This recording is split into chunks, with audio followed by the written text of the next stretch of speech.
Well, welcome to TexansUnited.com. This is Danny Armstrong, and we're visiting with Bill Clemons, W.E. I guess they call you William, but did you ever go by William? I wouldn't know who you were speaking of. Bill, we want to know just a little bit about how the Clemonses got to be here in Comanche County. In Comanche County? Yeah.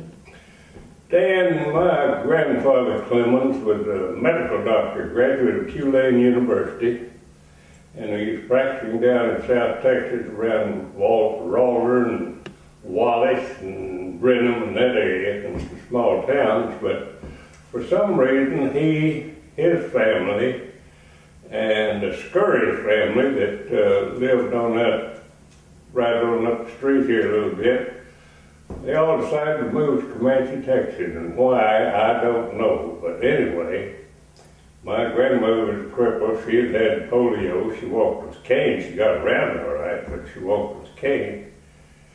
And my grandfather, Dr. Clemons, took the horse and the buggy and the medical bags and what he could pack in that buggy and tied his riding horse behind it, and he took off from a place called, I think, Cat Springs out of Brenham.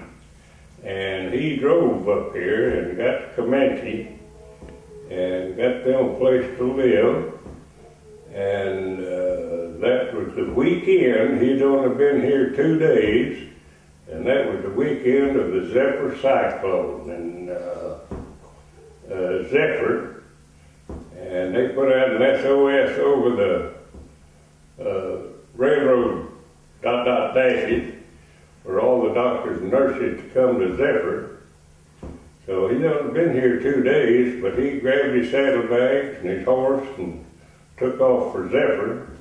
And I remember him telling us that he rode the horse down, and he stopped at a farmhouse and told the farmer he was on his way to Zephyr, and would he load him a horse, and the farmer did, and he went a bunch more miles and rode that horse down, and it took his third horse he got off a farmer to get to Zephyr to treat the people that were injured in the Zephyr cyclone. He said there were several doctors down there, 8 or 10 of them, and he had to rest those horses 2 or 3 days after he got through, and then he reversed his trip on the way home, ended up back here in Comanche with the same horse he left with, of course, but said everybody was very accommodating. And the next weekend, my grandmother Clemons and my father, Ira Clemons, came up here by train, but he was already here, and he brought stuff in the buggy that they could get, and he went down to the train station, picked them up.